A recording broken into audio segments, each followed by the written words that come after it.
नमस्कार साथियों, मैं उरण विजय आप सभी लोगों का अपने YouTube channel focus on study platform पे हार्दिक स्वागत करता हूं। आज हम साथियों बात करने वाले हैं यहाँ पर जो बेलन था मैंने पढ़ाया था उसमें जो है कि हम कुछ क्वेश्चन लेकर आए हुए हैं, जिसमें आप लोग देखिएगा बहुत ही अच्छे क्वेश्चन हैं। आप लोग प्रैक्टिस भी करिएगा और अच्छे क्वेश्चन जब आप करेंगे तो आपका कॉन्सेप्ट थोड़ा सा बन जाता है चीज़ों को लेकर के। तो यहाँ पर दिया क्या है कि किसी बेलन की त्रिज्या और ऊंचाई का योग क्या दिया है, 37 सेंटीमीटर दिया है और इसके संपूर्ण पृष्ठ का क्षेत्रफल दिया हुआ है कितना, 1628 वर्ग सेंटीमीटर। तो पूछ रहा है इसका आयतन क्या होगा, आपसे यही चीज़ पूछ रहा है। अगर हम त्रिज्या को स्मॉल आर और ऊंचाई को स्मॉल एच से डिनोट कर रहे हैं तो दिया क्या है चीज़, आर प्लस एच का मान कितना दिया हुआ है, 37 दिया हुआ है। तो देखिएगा आप लोग r plus h is equal to क्या दिया है, 37 सेंटीमीटर दिया है और इसके बेलन के जो है संपूर्ण पृष्ठ का क्षेत्रफल दिया हुआ है कितना, 1628 वर्ग सेंटीमीटर। तो बेलन का संपूर्ण पृष्ठ बराबर क्या होता है, बेलन का संपूर्ण पृष्ठ आपको पता होगा बेलन का संपूर्ण पृष्ठ क्या होता है, मैंने बताया था 2 पाई आर ब्रैकेट में आर प्लस एच होता है। ये वाला फार्मूला हम क्यों लगा रहे हैं, एक इसी का गुणा करके भी कॉमन लेके किया गया, इसलिए लगा रहे हैं क्योंकि यहाँ आर प्लस एच का मान यहाँ पर दिया हुआ है तो थोड़ा सा हमको कैलकुलेशन में क्या हो जाएगा, आसानी हो जाएगा। तो इसलिए हम यही कॉमन वाला जो फार्मूला था उसी को हम लगा रहे हैं। और इसका मान कितना दिया हुआ है साथियों, 1628 दिया हुआ है। ये हो गया 1628 के बराबर। जो हमारा वर्ड में दिया था उसको फार्मूला में लिख लिए और उसी का मान जो है अंक में दिया है वो उसके क्या हो गया साथियों, बराबर हो गया। अब देखिएगा आर प्लस एच का मान कितना है, 37 है, तो इसमें रख देंगे 37। इसके बाद यहाँ से आपको त्रिज्या मिल जाएगा, आपको क्या निकालना है, आयतन निकालना है। तो आयतन क्या, पाई आर स्क्वायर एच क्या होता है साथियों, आयतन होता है, पाई आर स्क्वायर एच होता है। तो हमें चाहिए का यहाँ पर आर यहाँ से मिल जाएगा तो इसमें भी इसी में ले जाकर रख देंगे तो हमें क्या मिल जाएगा साथियों, एच मिल जाएगा। आर की वैल्यू यहाँ से मिलेगा, इसमें ले जाकर रख देंगे तो एच मिल जाएगा। हम आयतन जो है कि पाई आर स्क्वायर एच, जो चीज़ यहाँ पर दिया है वही हमें निकालना है, तो आर और एच निकालना है तो इसमें रख देंगे तो आयतन मिल जाएगा। तो इसको देखिएगा थोड़ा सा कैलकुलेशन इसमें है, तो ये हो जाएगा 2 गुणे पाई का मान क्या हो जाएगा, 22/7 हो जाएगा यहाँ पर। और आर का मान आपसे पूछ रहा है और आर प्लस एच का मान कितना दिया हुआ है साथियों, 37 दिया हुआ है। यहाँ पर ये 37 दिया है, बराबर क्या हो गया, 1628 के हो गया। अब इसी को सॉल्व करिएगा, देखिएगा 2 से 2 कट जाएगा, यहाँ से 2 से ये जाएगा तो ये होगा 2 8 16 होगा, ये 2 1 2 2 चौके 8 हो गया। फिर अगर इसको हम 2 से काटें तो ये 11 हो जाएगा, फिर इसको काटेंगे तो इसका आधा हो जाएगा, तो ये हो जाएगा 2 चौके 8 और 2 सत्ते 14 हो जाएगा साथियों। फिर यहाँ पर ये हो जाएगा, इसको सॉल्व कर लीजिए आप लोग, तो ये हो गया आर गुड़े यहाँ पर बचा क्या है 11, एक लाइन और हम लिख देते हैं, गुड़े 37 बच गया और हम 7 को उधर लेते जाते हैं, बराबर क्या हो गया 407 गुड़े क्या हो गया 7 के। आप इसमें गुणा करेंगे तो ये देखिए ये 37 से कट रहा है, ये 11 से कट रहा है, यहाँ पर 11 33 हो गया, 7 बचा।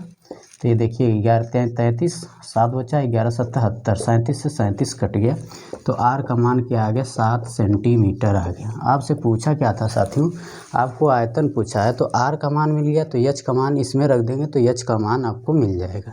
तो समीकरण 1 क्या इम्प्लाई कर जाएगा, दिया क्या था r plus h equal to क्या दिया था 37, तो एच इक्वल टू क्या हो जाएगा 37 और माइनस उधर चला जाएगा, ये आर को इधर लेते गए हैं तो माइनस आर हो जाएगा। अब आर की वैल्यू रख देंगे तो हो जाएगा 37 माइनस साथियों 7 बराबर क्या हो गया साथियों 30 आ गया।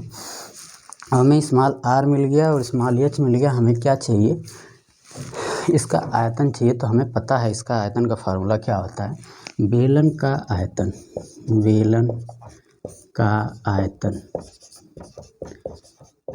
का आयतन बराबर होता है पाई आर स्क्वायर एच होता है। पाई का मान कितना है 22/7 और आर का मान क्या है 7 गुणे एच का मान साथियों कितना है, एच बराबर 30 है। इसी को आप लोग सॉल्व कर लीजिए, 7 से 7 कट गया, ये कितना हो गया, इसका इसमें गुणा कर लीजिए, 3 दूनी 6 हो गया, 3 दूनी 6 हो गया, 660 गुणे क्या हो गया 7 हो गया, 7 छक 42 हो गया, 7 छक 42 और 7 7 छक 42 और 4 कितना हो गया 46 हो गया। तो 4620 सेंटीमीटर क्या होगा, क्यूब होगा। यही आपका क्या हो गया साथियों, बेलन का आयतन हो गया। कहीं कैलकुलेशन अगर मिस्टेक हो तो उसके लिए सॉरी, आप लोग ज़रूर चेक किया करिएगा। लेकिन कॉन्सेप्ट जो है मैं वो ज़रूर बता देता हूँ, क्या चीज़ें यहाँ से आपको मिलेगा, क्या चीज़ आपको निकालना है, इस पर आप लोग ध्यान रखिएगा। कैलकुलेशन पे जब तक गणित में कैलकुलेशन आप अपने से खुद से नहीं करेंगे और खुद से कलम कापी लेकर के सॉल्व नहीं करेंगे, तब तक आपका कुछ भी नहीं हो सकता है मैथ में। मैथ ऐसी सब्जेक्ट है कि इस पर करना ही क्या है, आपको अगर फार्मूले पते हैं तो आपको बस डेरिवेशन करना है, उसको सॉल्व करना है, उसको कैलकुलेट करना है। इस पे आप लोग ज़रूर काम करिए। अगर जिसको भी दिक्कत हो रहा है मैथ वगैरह में, तो कैलकुलेशन पर खुद से काम करेंगे तभी आप आगे बढ़ेंगे, तभी आप मैथ में कुछ सीख पाएंगे। आप सोचेंगे कि पका पकाया सब मिल जाए, तो ऐसा नहीं होता है। गणित में आपको सब चीज़ सॉल्व करना पड़ता है। तो देखिएगा। अब हम साथियों नेक्स्ट क्वेश्चन में देखते हैं। देखिएगा साथियों, कह रहा है किसी बेलन का आयतन कितना दिया है, 924 सेंटीमीटर क्यूब दिया है तथा इसका वक्र पृष्ठ का क्षेत्रफल दिया है 264 वर्ग सेंटीमीटर। तो पूछ रहा है बेलन की ऊंचाई, आपसे पूछ रहा है कि बेलन की ऊंचाई क्या होगी। तो जो जो चीज़ें यहाँ पर दी है साथियों, आप बहुत ही आसानी से निकाल सकते हैं। यहाँ पर देखिएगा क्या दिया हुआ है, बेलन का आयतन क्या होता है आपको पता है। जो पूछ रहा है कैसे करना है, जो चीज़ दिया है उसी पर आप फार्मूला लगाएंगे। तो आयतन क्या होता है, पाई आर स्क्वायर एच, आपको ये सब पता होना चाहिए। पाई आर स्क्वायर एच का मान कितना है, 924 दिया हुआ है। और यहाँ पर वक्र पृष्ठ का क्षेत्रफल, बेलन के जो वक्र पृष्ठ का क्षेत्रफल होता है वो क्या होता है, 2 पाई आर एच। तो यहाँ पर 2 पाई आर एच का मान कितना दिया है साथियों, 264 दिया हुआ है। ये आपका अगर समीकरण 1 हो गया, यहाँ से आपका क्या हो गया, 2 हो गया। आपसे पूछ क्या रहा है कि बेलन की ऊंचाई क्या होगी। तो आप क्या करेंगे, बेलन की ऊंचाई के लिए सबसे पहले आपको यहाँ से 2 आपको समीकरण मिल गया, इसी से आपको क्या करना है, बेलन की ऊंचाई ज्ञात करना है। तो सबसे पहले यहाँ पर देखेंगे, इसमें अगर हम इसको और इसमें से भाग दे दें तो यहाँ पर हमको त्रिज्या मिल जाएगा। ये सब अपने से सोचना पड़ेगा कि क्यों हम भाग दे रहे हैं, क्योंकि आर एच से आर एच कट जाएगा, पाई से पाई कट जाएगा, तो यहाँ से हमें क्या मिल जाएगा, त्रिज्या मिल जाएगा, बेलन की त्रिज्या मिल जाएगी। जब बेलन की त्रिज्या मिल जाएगी तो इसी में ला करके रख देंगे, चाहे इसमें रख देंगे, तो हमको ऊंचाई मिल जाएगा। फिर से वही काम करना पड़ेगा। तो हम क्या करेंगे, यहाँ पर 1 में क्या करेंगे, 1/2 कर देंगे, समीकरण 1/2। तो ये क्या हो गया, पाई आर स्क्वायर एच अपान में क्या हो गया, 2 पाई आर एच बराबर क्या हो गया साथियों, 924 बटा में क्या हो गया, 264 हो गया। देखिए पाई से पाई कट गया, एक आर से एक आर कट गया, यहाँ से एच बच कट गया, यहाँ पर आर एक बच गया है, और यहाँ से 2 है, 2 से क्या कर देंगे, इसको काटेंगे तो क्या होगा, 2 1 2,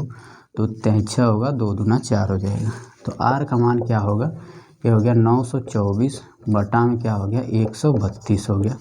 आपको इसी को कैलकुलेशन करना है। देखिएगा तो आर का मान यहाँ से आप लोग निकालेंगे तो कितना बार जाएगा, 7 बार में कैंसिल आउट हो जाएगा। क्या, 7 दूना 14, 7 लिखिए 21, 21 1 22 और 7 1 7 2 9। आर का मान आपको मिल गया साथियों 7।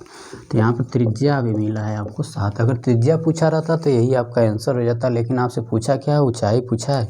तो आप क्या करेंगे, समीकरण 2 में आप रखेंगे, 1 में क्यों नहीं रख रहे हैं, 1 में रखेंगे थोड़ा सा आर स्क्वायर, थोड़ा सा कैलकुलेशन आपका बढ़ जाएगा। तो हम किस में रख रहे हैं, समीकरण 2 में।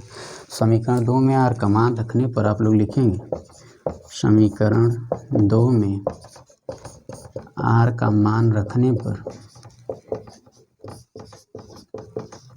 आर का मान आप रखेंगे तो यहाँ से आपको क्या मिल जाएगा, ऊंचाई मिल जाएगा। तो ये हो गया 2 गुणे पाई का मान 22/7 गुणे आर का मान कितना है, 7 है, तो गुणे ऊंचाई आपसे पूछ रहा है साथियों, ये बराबर कितना है, 264।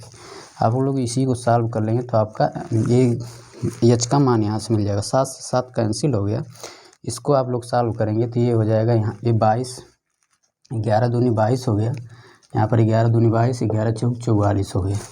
तो आपका बच्चा क्या, 4। तो यहाँ से 2 दूना के 4 हो गया, 4 से भाग दे देंगे, कितना हो जाएगा, 6 बार में कैंसिल आउट हो जाएगा। तो एच का मान आपको मिल जाएगा। तो हो गया 24 बटा में, ये इसको इधर लेते आएंगे तो 4 हो जाएगा। तो एच का मान क्या हो गया, 6। तो आपसे ऊंचाई पूछा था, बेलन की ऊंचाई, तो एच बराबर 6 सेंटीमीटर। यही आपका क्या हो गया साथियों, आंसर हो गया। देखिएगा ये थोड़ा सा ये सब चीज़ें अपने से सोचना पड़ेगा कि अगर ये दिया है तो हम क्या कर सकते हैं। ये सब चीज़ जब आप कैलकुलेशन नहीं करेंगे जब आप चीज़ों को सोचेंगे नहीं तब तक ये नहीं हो पाएगा। भले आपको फार्मूला पता हो चाहे कुछ भी पता हो, आप थोड़ा सा थिंकिंग करेंगे। क्या करना है कि दोनों को भाग दे दीजिए, एक में दो को भाग दे देंगे, यहाँ से आपका आर मिल जाएगा। जब आर मिल गया तो हम दो में ले जाके रख देंगे। ये सब सोचिए, खुद से सोचिए, तब आपका मैथ अच्छा होगा, तब आपका कैलकुलेशन अच्छा होगा। आइएगा हम लोग नेक्स्ट क्वेश्चन में साथियों चलते हैं।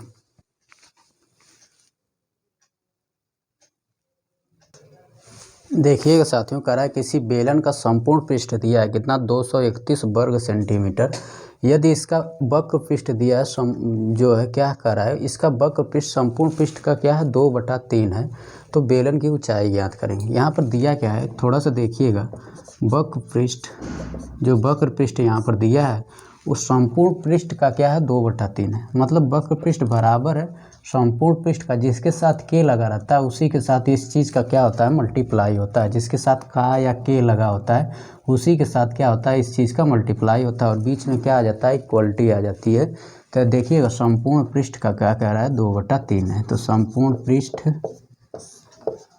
पृष्ठ का क्या है 2/3 है। यहाँ पर ये चीज़ दिया हुआ है। और संपूर्ण पृष्ठ जैसे यहाँ पर यही दिया था, वक्र पृष्ठ जो है संपूर्ण पृष्ठ का 2/3 है।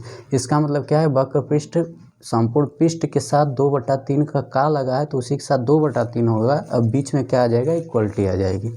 और संपूर्ण पृष्ठ दिया कितना है 231 दिया हुआ है। यहाँ पर देखिएगा 231 गुणे क्या हो गया 2/3 हो गया। तो इससे क्या मिल जाएगा साथियों, आपको वक्र पृष्ठ मिल जाएगा। या हम जो चीज़ दिया है बस उसी को सबसे पहले हम क्या कर रहे हैं अप्लाई कर रहे हैं। तो ये 3 से कटेगा तो क्या हो जाएगा 3 7 21 और 3 7 21 हो जाएगा। तो ये हो जाएगा 77 हो जाएगा गुणे 2 हो जाएगा। ये हो जाएगा 2 7 14 2 7 14 1 15 हो जाएगा। तो वक्र पृष्ठ कितना आ गया साथियों, वक्र पृष्ठ आपका क्या आ गया 154 सेंटीमीटर स्क्वायर आ गया। आपका क्या आ गया वक्र पृष्ठ 154 सेंटीमीटर स्क्वायर। आपसे पूछ क्या रहा है बेलन की त्रिज्या, वक्र पृष्ठ आपको मिल गया कितना 154 सेंटीमीटर स्क्वायर। आपको दो चीज़ मिल गया, वक्र पृष्ठ मिल गया और संपूर्ण पृष्ठ मिल गया। तो आपको क्या करना है त्रिज्या ज्ञात करना है। वक्र पृष्ठ मिल गया और क्या मिल गया आपको संपूर्ण पृष्ठ मिल गया।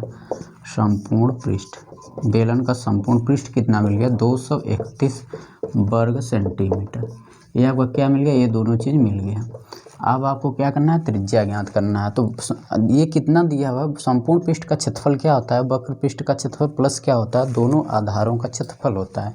देखिएगा ये अगर आपका बेलन है तो ये क्या होता है वक्र पृष्ठ आपका कौन सा भाग होता है, ये वाला भाग क्या होता है वक्र पृष्ठ होता है, और दोनों आधारों का क्षेत्रफल ये होता है आपका सर्किल बनता है। तो यहाँ पर संपूर्ण पृष्ठ को हम लोग क्या लिख सकते हैं, किसके बराबर होगा वक्र पृष्ठ के क्षेत्रफल प्लस क्या होगा दोनों आधारों के क्षेत्रफल के बराबर। अगर इसको फार्मूला में हम लोग कन्वर्ट करेंगे तो क्या होगा वक्र पृष्ठ का क्षेत्रफल 2πr होता है प्लस दोनों आधारों का क्षेत्रफल, मतलब ये सर्किल बन रहा है तो क्या बन रहा है πr² दिया है, और क्या होगा दोनों आधार है तो 2πr² हो जाएगा। ये कितना दिया था, ये संपूर्ण पृष्ठ है, ये संपूर्ण पृष्ठ का फार्मूला है। और ये किसके बराबर दिया हुआ है 231 के क्या दिया हुआ साथियों बराबर दिया हुआ है। और 2πr का मान अभी हमने निकाला है कितना, वक्र पृष्ठ कितना है 154 है। तो ये क्या हो जाएगा 2πr² इज इक्वल टू, इसको हम लोग उस साइड लेके जाएंगे तो ये हो जाएगा 231 माइनस क्या हो जाएगा 154, मतलब इसको इधर लेके उसकी वैल्यू रख दिया तो कितना हो गया साथियों 154 हो गया। अब हम लोग क्या करेंगे इसी को सॉल्व कर लेंगे। तो यहाँ पर ये आपका क्या हो गया 11 में से 4 गया कितना बचा 7 हो गया। और यहाँ पर क्या हो गया, यहाँ पर आपका कितना हो गया 2 बचा तो ये हो गया 12 में से 5 गया तो कितना हुआ 7। और यहाँ पर क्या हो गया 1 में ले 0 गया तो ये 1 में ले 1 गया 0 हो गया। क्या खोजत हुआ है। देखिएगा साथियों इसको इसमें से घटाएंगे 231 में से 154 घटाएंगे तो 57 हो जाएगा, अरे सॉरी 77 हो जाएगा।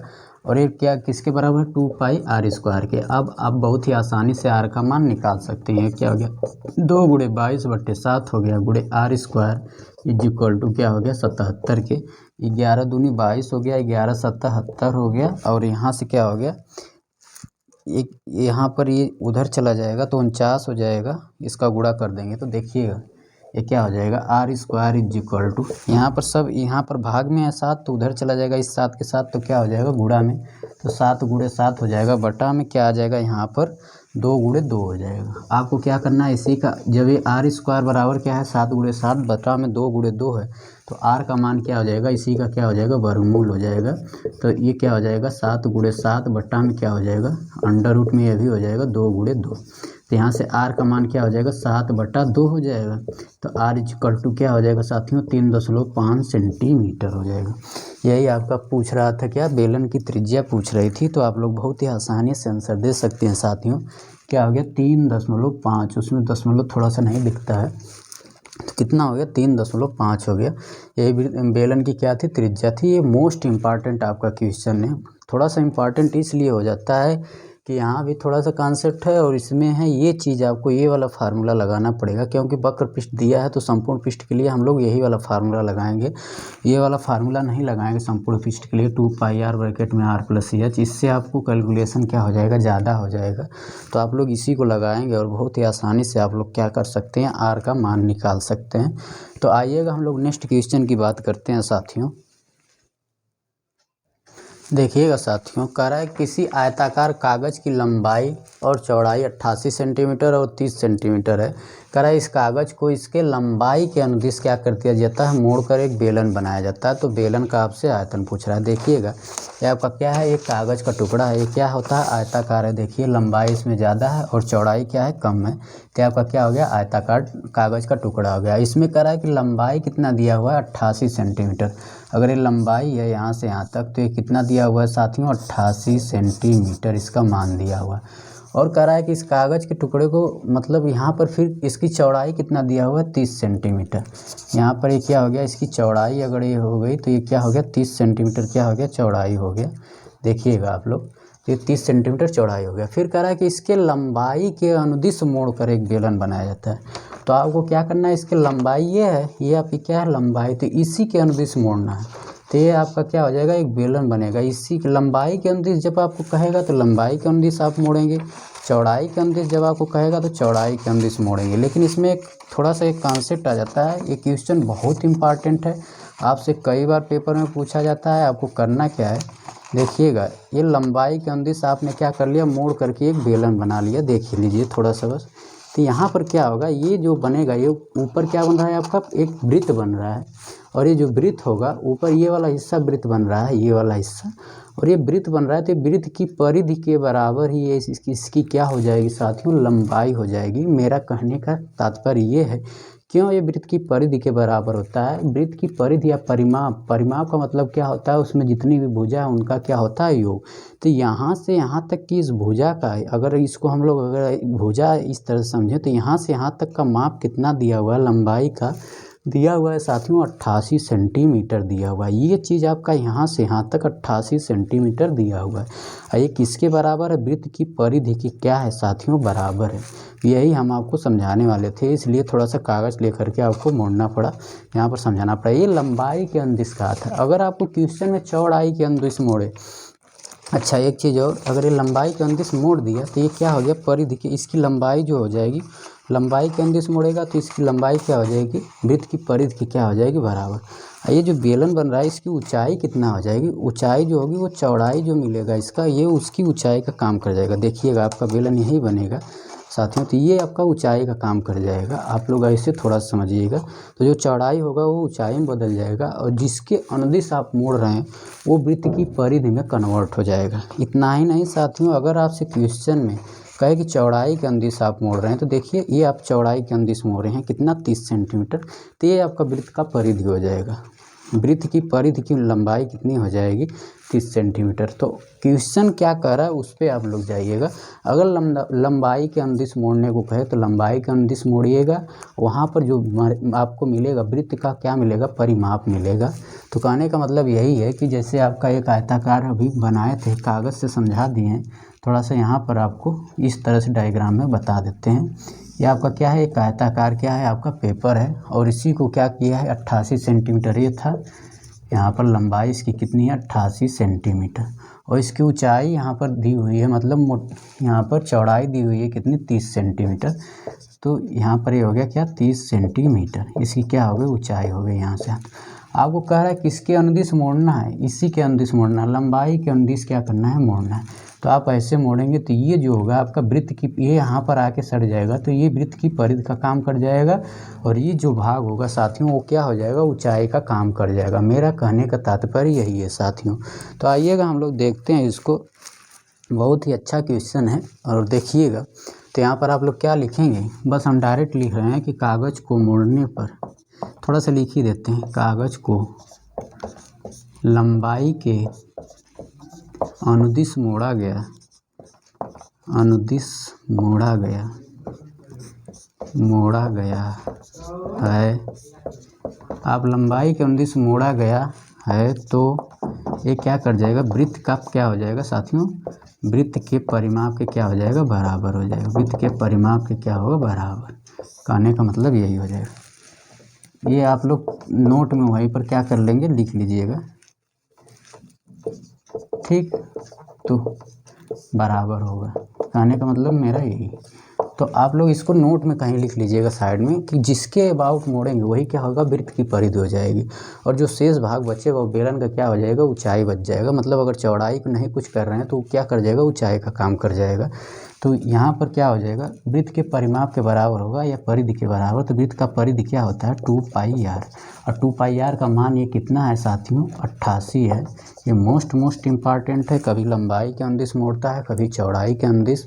आप लोग ज़रूर सतर्क रहिएगा, थोड़ा सा कॉन्सेप्ट देखिएगा, जिसके अनुदिश मोड़ेगा वही क्या हो जाता है, वृत्त का क्या हो जाता है, परिमाप के बराबर।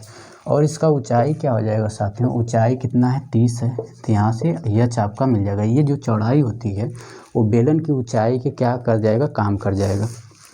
आपसे पूछा क्या है, बेलन का आयतन। बेलन का आयतन क्या होता है, πr² एच हो जाता है। तो आपको r निकालना पड़ेगा। तो यहाँ से r क्या हो जाएगा, 2 गुणे पाई का मान क्या है, 22/7, और r का मान आपको निकालना है, क्या हो गया, 88 हो गया। तो 22 चौक क्या हो गया, 88 हो गया, और ये क्या हो जाएगा, 2 से कट जाएगा तो ये क्या हो गया, 2 दूनी 4। तो r का मान साथियों क्या मिल गया, 7 दूना के क्या हो गया, 14 हो गया।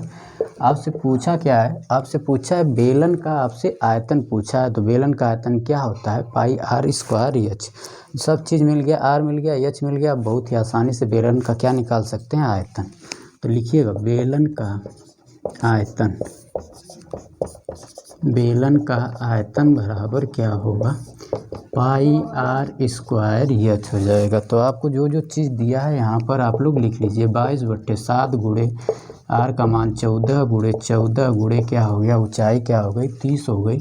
आप लोग देखिएगा, 7 दूना क्या हो गया, 14, 22 दूना 44, 44 गुणे क्या हो गया, 14 तियाँ 42 हो गया। ये क्या हो गया, 420 हो गया। आप लोग इसका गुणा कर लेंगे साथियों, जो भी आएगा वही आपका क्या हो जाएगा, आंसर हो जाएगा। ये 22 चौक 88 हो गया, और 2 दूना के 4 हो गया, ये 14 हो गया r का मान। आप लोग इसका गुणा कर लीजिए, जो भी आएगा आपका आंसर हो जाएगा।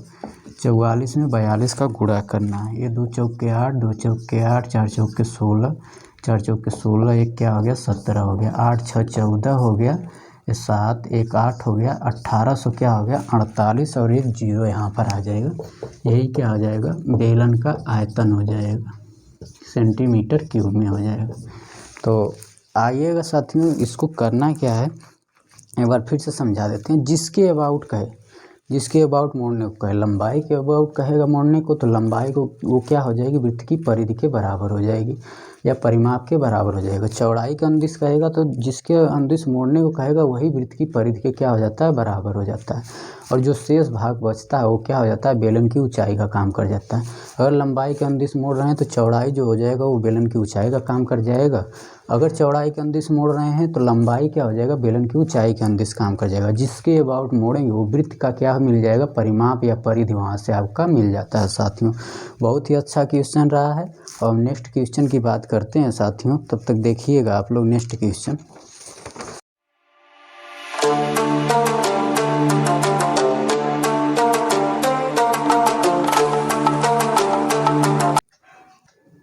देखिएगा साथियों, कह रहा है कि 2 बेलन के आयतन समान है। यहाँ पर दो अगर बेलन आप ले रहे हैं, एक ये आपका बेलन ये हो गया, और इसकी त्रिज्या को हम r1 कह दे रहे हैं, और इसकी ऊंचाई को h1 कह रहे हैं, और दूसरा थोड़ा सा हमने क्या ले लिया, ये ले लिया, और इसकी त्रिज्या को क्या कर दिए R2 कह दिए और इसकी ऊंचाई को क्या कर दिए H2 कह दिए। तो कह रहा है कि दो बेलन है, इनके आयतन क्या है, दोनों के समान है। तो लिखेंगे क्या, पहले वाले का आयतन और दोनों दूसरे वाले का आयतन क्या है, समान है। तो यहाँ पर दोनों का आयतन समान है तो क्या हो जाएगा, आयतन फर्स्ट किसके बराबर होगा, आयतन सेकंड के क्या हो जाएगा साथियों, बराबर हो जाएगा। ये कह रहा है सवाल में, ये आपसे क्वेश्चन में कह रहा है कि दोनों के आयतन क्या है, बराबर है। अगर इसको हम फर्स्ट कह दें, इसको सेकंड कह दें, यहाँ पर कह रहा है क्वेश्चन में कि आयतन समान है, तो हम क्या कर दिए, जैसे जैसे कहा वैसे वैसे कर दिए। अब कह रहा है कि इनकी त्रिज्याओं का अनुपात कितना है, 2:3 है। इसका मतलब क्या है, R1 अनुपाते R2 का मान कितना है, 2:3। या इसी को हम लोग ऐसे भी लिख सकते हैं, जब अनुपात हटाएंगे तो किसी कांस्टेंट से क्या कर देंगे, गुणा कर देंगे। तो R1 का मान क्या आ जाएगा, 2x आ जाएगा और R2 का मान क्या आ जाएगा, 3x आ जाएगा। तो यहाँ से आपको ये चीज़ मिल गया। दूसरी चीज़ कह रहा है कि इसका आयतन दोनों का बराबर है। तो पहले वाले का आयतन क्या होगा, अगर इसकी त्रिज्या R1 है, ऊंचाई H1 है, तो इसका आयतन क्या हो जाएगा, πr1 स्क्वायर H1 हो जाएगा। दूसरे वाले का आयतन क्या हो जाएगा साथियों, πr2 स्क्वायर और H2 हो जाएगा। पाई से पाई कैंसिल हो जाएगा। आपको यहाँ पर R1 और R2 का मान दिया हुआ है, हम क्या कर लें, H1 और H2 का आपको अनुपात पूछ रहा है यहाँ पर, तो हम पहले H1 और H2 का अनुपात में लिख लेंगे। तो H2 को इधर लेते हैं, इधर गुणा में था तो इधर क्या हो जाएगा, भाग में। तो H1 अनुपात H2 हो गया, इधर जाएगा तो क्या हो जाएगा, ये R2 का स्क्वायर था तो R2 का स्क्वायर लिख दिए। R1 क्या आ जाएगा, नीचे आ जाएगा साथियों, तो ये क्या हो गया, R1 का स्क्वायर हो गया। अब जो जो चीज़ें यहाँ पर दी थी उसी का मान आप रख देंगे। तो R2 कितना है, 3x है, 3x का स्क्वायर अपान में क्या है, R1 का मान कितना है साथियों, 2x है, तो 2x का क्या हो गया, स्क्वायर हो गया। ये क्या हो जाएगा, 9x स्क्वायर हो जाएगा। इसका वर्ग कर देंगे तो इसका वर्ग कर देंगे तो क्या हो जाएगा, 4x स्क्वायर हो जाएगा। यहाँ पर क्या हो गया, ये 4x स्क्वायर। तो x स्क्वायर से x स्क्वायर कैंसिल हो गया। आपका क्या मिल गया, H1 और H2 में अनुपात जो मिल गया वो कितना है साथियों, 9/4। मतलब क्या हो गया, अनुपात हो गया 9 क्या हो गया साथियों, 4 आ गया। यही आपका क्या है, आंसर है। आपको कुछ करना ही नहीं है, जो जो कह रहा है बस वही काम करते जाएंगे, आप आंसर पा जाएंगे। बस आपको थोड़ा सा क्या हो, आपको दिमाग यही लगाना है कि किस तरह से करना है। आपको फार्मूले याद होने चाहिए, सब चीज़ें याद होना चाहिए, तभी आपका क्वेश्चन हो जाएगा। ये सवाल कई बार पेपर में पूछा हुआ है। एक और क्वेश्चन ला रहे हैं, वो भी कई बार पूछा हुआ है साथियों। तो इसको क्या समझाएं, कह रहा है दोनों का आयतन बराबर है तो आयतन बराबर कर दीजिए। जब आयतन बराबर हो गया तो गणित में हम क्या कर देते हैं, जो शब्द में दिया रहता है उसको फार्मूला में कन्वर्ट कर देते हैं। तो आयतन का फार्मूला क्या होता है, पहले वाले की अगर त्रिज्या को R1 H1 ऊंचाई को कह रहे हैं तो ये क्या हो जाएगा, πr1 स्क्वायर H1। दूसरे वाले क्या है, R2 और H2 है तो πr2 स्क्वायर H2 हो जाएगा। तो H1 अनुपात H2 का मान आप बहुत ही आसानी से निकाल सकते हैं साथियों, 9:4। आइएगा नेक्स्ट क्वेश्चन देखिएगा साथियों। कह रहा है कि दो लंबवृत्तीय बेलनों के आधार की त्रिज्याएं क्या है, 1:2 के अनुपात में। दो लंबवृत्तीय बेलन है तो आपका एक बेलन ये हो गया, एक बेलन ये हो गया आपका, ये आपका क्या हो गया, दो लंबवृत्तीय बेलन हो गया। और इनके क्या कर रहा है, त्रिज्याएं, यहाँ पर ये क्या हो गया साथियों, त्रिज्या हो गया। थोड़ा सा देखिएगा, ये R1 अगर इसको हम कह दे रहे हैं, पर इसकी त्रिज्या को इसकी त्रिज्या क्या कर दिए, R2 कह दिए। और यहाँ पर उन्हीं का अनुपात दिया हुआ है, क्या, R1 अनुपात R2 कितना दिया हुआ है, 1:2। और क्या कह रहा है, और इसकी ऊंचाई जो दिया है, इसकी ऊंचाई क्या है, इसको H1 हम इसकी ऊंचाई कह रहे हैं, इसकी ऊंचाई को H2 कह रहे हैं। तो क्या हो जाएगा, H1 और H2 में भी अनुपात दिया हुआ है कितना, 4:1। तो H1 अनुपात H2 = 4:1 दिया हुआ है। आपसे पूछ क्या रहा है कि इनके आयतनों में क्या होगा, अनुपात क्या होगा। तो आयतनों में अनुपात, आयतन फर्स्ट अपान आपको क्या पूछ रहा है, आयतन सेकंड, इसी का अनुपात मतलब पूछ रहा है, आयतन सेकंड, यही आपसे पूछ रहा है। तो आप क्या करेंगे, फार्मूले पर जाएंगे तो क्या हो जाएगा, इसका जो आयतन का फार्मूला होगा वो क्या होगा, πr1 स्क्वायर H1, इसका क्या हो जाएगा, πr2 स्क्वायर H2 हो जाएगा, यही होगा। देखिए यहाँ पर दोनों जो है कि अलग अलग वेरिएबल हैं, तो आप अलग अलग, इसमें x से गुणा करेंगे, इसमें y से, तब अलग अलग लिख सकते हैं। तो R1 का मान R1 अनुपात R2 जो दिया है क्या, 1:2 दिया हुआ है। अगर हम इसमें x से गुणा कर रहे हैं तो r1 का मान क्या होगा, 1 से गुणा करेंगे x में तो क्या हो जाएगा, x हो जाएगा। तो 1 इंटू एक्स मतलब x मिल गया। r2 का मान क्या हो जाएगा, 2x हो जाएगा। और h1 का जब आप अनुपात मानेंगे तो इसमें अलग वेरिएबल या अलग कांस्टेंट से आपको गुणा करना पड़ेगा। आप y से गुणा कर दीजिए इसमें, तो ये क्या हो गया, 4y हो गया। और यहाँ पर h2 क्या हो गया, इसमें 1 से गुणा करेंगे y में तो क्या हो जाएगा, y आपको मिल जाएगा। 1 इंटू वाई मतलब y मिल गया। अब सब मान आपको मिल गया, r1 मिल गया, r2, h1, h2, तो इसी में ला के रख दीजिए। पाई से पाई साथियों क्या हो जाएगा, कैंसिल आउट हो जाएगा। r1 का मान क्या है, x है, तो यहाँ पर रखेंगे तो x का स्क्वायर हो जाएगा। h1 का मान क्या है, 4 इंटू वाई है, यहाँ पर ये हो गया 4 इंटू वाई। यहाँ पर r2 क्या है, r2 का मान क्या है, 2x है, तो 2x का स्क्वायर हो गया। और h2 कितना दिया हुआ है, y है, तो ये क्या हो गया साथियों, y। अब इसी को आप लोग सॉल्व कर लीजिए। x स्क्वायर ये हो गया, x का स्क्वायर करेंगे, x स्क्वायर एक 4 इंटू वाई हो गया, अपान में क्या हो गया साथियों, 4x स्क्वायर हो गया इंटू क्या हो गया, y। x स्क्वायर से x स्क्वायर कट गया, y से y कट गया, 4 से 4 कट गया। आपका आयतन फर्स्ट अनुपात आयतन सेकंड कितना आ गया, मतलब आयतनों में जो अनुपात आ गया वो कितना आ गया, 1:1 आ गया। यही आपसे पूछ रहा था साथियों, तो आपने इसका बहुत ही आसानी से आंसर दे लिया। कितना हो गया, 1:1 क्या हो गया, इनके आयतनों में अनुपात हो गया। आप इसको कुछ अगर यहाँ पर आपको इस तरह से जो है कि चेंज करने में दिक्कत हो रहा है तो आप डायरेक्ट r1 को, ये जब अनुपात में रहे तब आप डायरेक्ट इस तरह से मान रख सकते हैं। अगर दोनों ऊपर नीचे सेम घात हो, r1 और r2 का सेम घात हो तो आप अनुपात वाले वैल्यू को डायरेक्ट रख सकते हैं। h1 और h2 का सेम घात हो तो डायरेक्ट आप यहाँ पर h1 और h2 रख सकते हैं। तो देखिएगा यहाँ पर डायरेक्ट अगर करना होगा आपको तो आप पाई r1 स्क्वायर h1 अपान में क्या हो गया, पाई r2 स्क्वायर और h2 हो गया। तो इसको आप ऐसे भी लिख सकते हैं, पाई से पाई कैंसिल हो गया। इसको आप चाहें तो इसको ऐसे भी लिख सकते हैं, अलग अलग r1 और r2 का होल स्क्वायर इंटू क्या लिख सकते हैं, h1 अपान h2 लिख सकते हैं। r1 अपान r2 का मतलब इसी का अनुपात दिया हुआ है साथियों, तो कितना दिया है, 1:2, इसका क्या हो गया, होल स्क्वायर। और h1 अनुपात h2 दिया है, मतलब h1 बटा h2 दिया है, तो कितना है, 4 है, 4/1 हो गया। तो इसका आप गुणा वर्ग कर लेंगे तो 1 × 4 ही हो गया, 4/1, एक कैंसिल आउट हो गया। तो इसका अनुपात जो आपका आएगा क्या आ जाएगा, 1:1 आ जाएगा।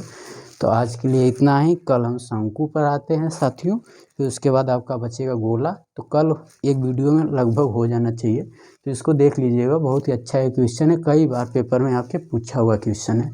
तो आज के लिए इतना ही, थैंक यू साथियों, गुड नाइट।